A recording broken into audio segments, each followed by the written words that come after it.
If you said it was forever now, I'd be like, oh, but I think it would just be a year.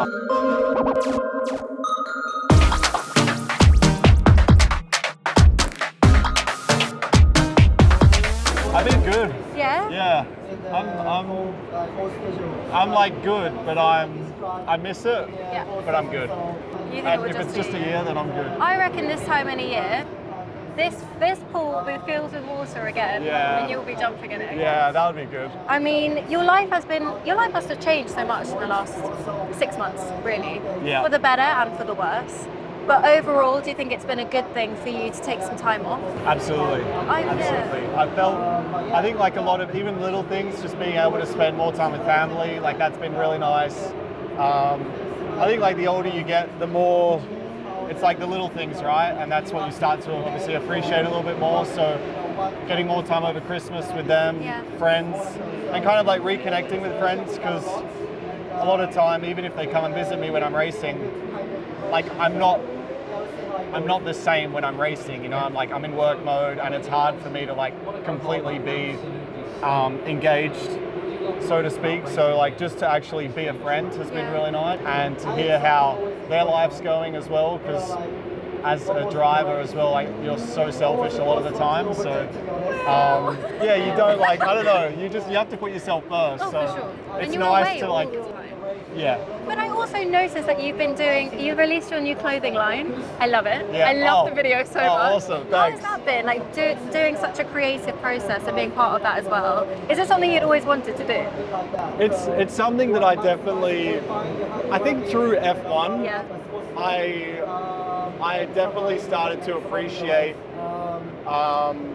like trying to like chase something in terms of like F1. It's all about like the last 10th. Yeah, Everything's like down to perfection or the details. So I become much more probably like OCD because of F1.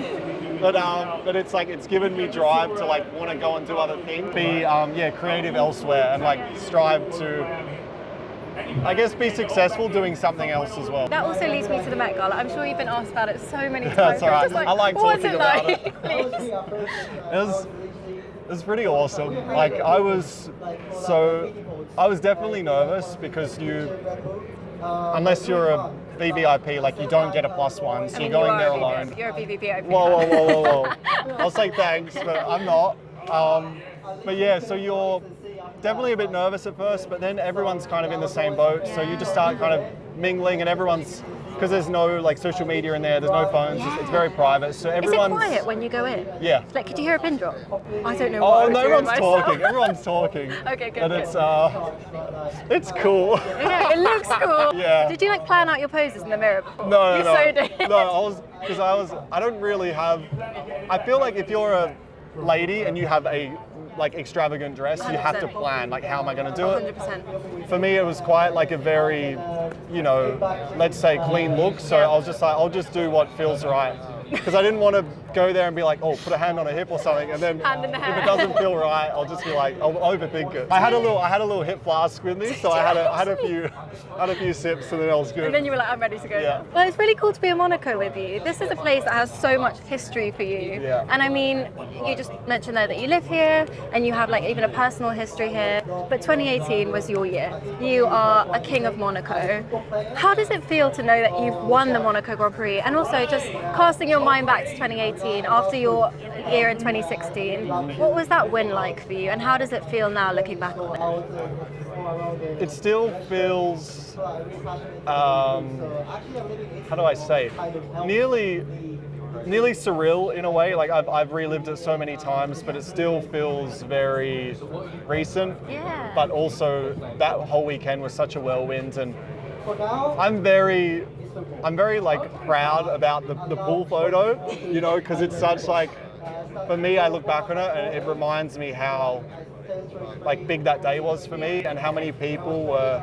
I think the one thing I noticed was when I came back from the podium, we walked back to the energy station, and just before I walked up these stairs, I could just see a sea of people, and I remember I like took a moment and I was like, oh wow, everyone was really happy for me, and that was a really proud moment. I had my family here, which was awesome, but yeah, I just felt there was a genuine a lot of like genuine love for me that day, and people were so happy that I like finally did it. From my perspective anyway, like you saying that you saw everyone supporting you, you're such a character in the sport, and the sport would not be the same without you. People genuinely love what you do so much, and it's so clear to me that you're such a genuine character.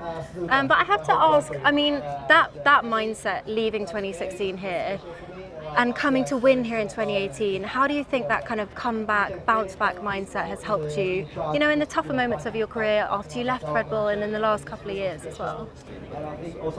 They're the days, or they're the moments or the times where you, like, sure it hurts, but it's like that's temporary, but I think that's where you learn the most about yourself. So yeah, the pain, but in a way it's nearly a good pain. Like if you can learn from it, then I do enjoy those experiences in like a kind of sick way.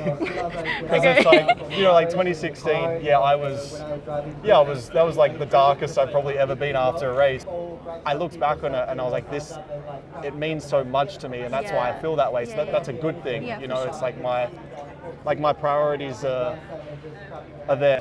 I like the last few years, I think it's also made me appreciate, like, when things are going well, like, you have to enjoy the moment. And in this world, it's so easy to be like, okay, next race, and you don't always enjoy like the little wins. But yeah, I think as well, even though I was pretty down last year and like a bit fed up with it at times, as much as I wanted this break, I also was like, okay, I feel this way because I still love it, and I wanted this time to really understand how much I do. But yeah, I certainly don't feel done or retired, so good. I'm glad to hear it. So we think next year will be a good one. That's the plan. Yeah, that's the plan. Alrighty. I don't know if I could ever top the pool image, but I would love to jump back in this pool one day. So this photo is iconic. Let's just be realistic here. And I just think you've just got the angles all right. Okay, I don't know how you've done it here, but will you teach me how? Because I would love to try and jump in the pool and recreate your photo. And then my plan is next year you'll come and jump in it when there's actual water in it. Well, so, it might hurt. Just for the viewers, we were planning to jump into water, okay? But there's no water in the pool at the moment. Alrighty, which end was it? So it was the far end. How did we decide that on the day? Well, I don't really know. It kind of happened, but so I did. Obviously, you see all like the Red Bull drivers over the years, if they win Monaco, it's like the thing to jump in the pool. If he's just feeling, you know. Yes, in a Superman. Was it a Superman cape or something? But they do like flips and that, and I'm not really that flippable. I understand. I mean, I understand it because I feel the same way. So I was like, I don't want to try and look cool and fail miserably. So I'm like, I'm just gonna. And it was a little bit. I love the movie Me, Myself, and Irene. Okay. So I'm a big Jim Carrey fan, and there's a scene where he's like on top of a bridge, and he kind of does like this majestic belly flop. So that's what I was going for. Have you met Jim Carrey? No. That's the next step then. Yeah. Alrighty, let's do it. All right. Show me how it's done. Well, I don't know how deep it is though. Yeah. How deep can a pool pit be? Don't belly flop it.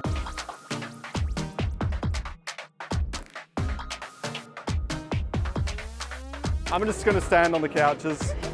I'm just gonna like I had my hat whack you in. I tossed the hat. That was also quite majestic. And then you really just wanna just like really go for it. Okay. Yeah, hands out, knees down. And then, but and then don't do what I did because it might hurt with the balls. But that's what you want. Okay, I understand. But I don't know if I can go in. Am I allowed to? You can just like pin drop it. Is that what they call it? Okay, will you jump in with me? No, that's okay. Okay, ready? Are you guys ready? All right. Okay, ready? Block your nose, block your nose. Right, ready? Whoa! Beautiful. Did I do it well? That was How do graceful. I get out of here? Yeah, I'm not going to help you. I actually can't get out. I'm not being... I knew this would happen. Do you have a rope? Okay. All right, we got this. Right. Hold on to that. Okay. Let's pull her up. Right, I'm going to do it. Guys, this is, okay, do you know what? When someone asks me what one of my most embarrassing moments is in my life, at least I'll have a good answer. Yeah, I knew it wouldn't look majestic. Okay, we're good. Oh, guys, you're we're all right. good. We made it. I'm just worried if a lot of people go in there, we might lose some comrades along the way. I'm really upset. Good effort.